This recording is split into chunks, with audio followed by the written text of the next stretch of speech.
نبی پاک صلی اللہ تعالیٰ علیہ وآلہ وسلم کی ولادت باسعادت سے 55 دن پہلے اصحاب فیل کا واقعہ پیش آیا۔ اس کی وجہ یہ تھی کہ یمن کا جو بادشاہ جس کا نام ابرہہ تھا، اس نے یمن کی راجدھانی صنعا میں ایک گرجا گھر بنایا تھا۔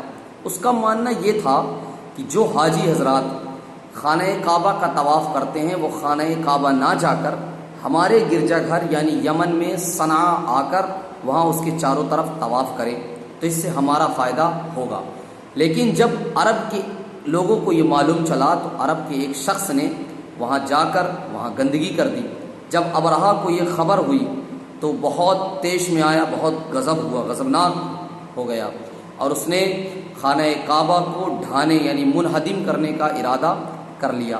جب حضرت عبد المطلب رضی اللہ تعالیٰ عنہ کو اس کی خبر ہوئی کہ ابرہہ نے مکہ والوں کی مویشیوں کو، ان کے جانوروں کو قید کر لیا ہے، تو حضرت عبد المطلب رضی اللہ تعالیٰ عنہ ابرہہ کے پاس پہنچے۔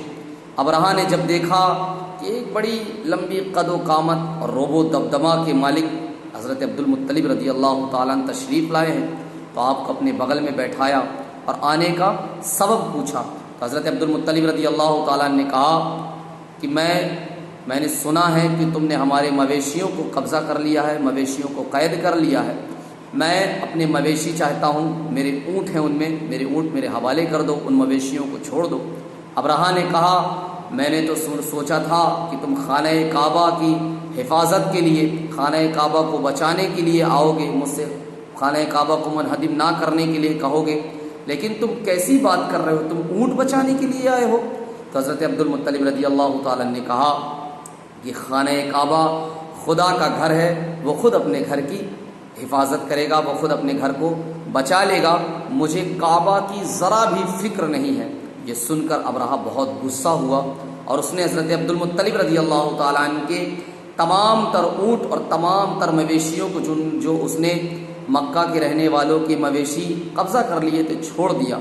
جب حضرت عبد المطلب رضی اللہ تعالیٰ عنہ واپس آئے تو آپ خانہ کعبہ میں اپنے چند افراد کو لے کر پہنچے اور خانہ کعبہ کی دیوار سے لپٹ کر رونے لگے اور گریہ وزاری کرنے لگے، کہتے پروردگار عالم، بے شک ہر شخص اپنے اپنے گھر کی حفاظت کرتا ہے، لہٰذا تو بھی اپنے گھر کی حفاظت فرما اور صلیب والوں اور صلیب کے پجاریوں کے مقابلے میں اپنی اطاعت شعاروں کی مدد فرما۔ آپ اپنے کنبہ والوں، اپنے قبیلے والوں سے آپ نے کہا کہ تمامی لوگ پہاڑ کی طرف چلے جائیں اور پہاڑ کی کوہ میں جا کر چھپ جائیں۔ جب ابرہہ اپنے لشکر جرار کو لے کر خانہ کعبہ کو ڈھانے کے لیے، خانہ کعبہ کی منہدم کرنے کے لیے پہنچا تو اللہ تبارک و تعالیٰ نے پرندوں کا ایک جھنڈ بھیجا، پرندوں کا ایک لشکر بھیجا جنہیں ابابیل کہا جاتا ہے۔ ان کی چونچ میں چھوٹی چھوٹی کنکریاں تھیں، ان ابابیل پرندوں نے کنکریوں کا وار کرنا شروع کر دیا اور وہ کنکر ابرہہ کے لشکر کے میں جو سپاہی تھے ان سپاہیوں کے سر پر گرتا اور ان کے جسم کو چھیدتا ہوا ہاتھی کے جسم کو چھید کر نیچے چلا جاتا۔ اس طریقے سے ابرہہ کا پورا لشکر نیست و نابود ہو گیا۔ اللہ تبارک و تعالیٰ نے حضرت عبد المطلب رضی اللہ تعالیٰ عنہ کی دعا قبول کی اور اپنے گھر کی حفاظت کی۔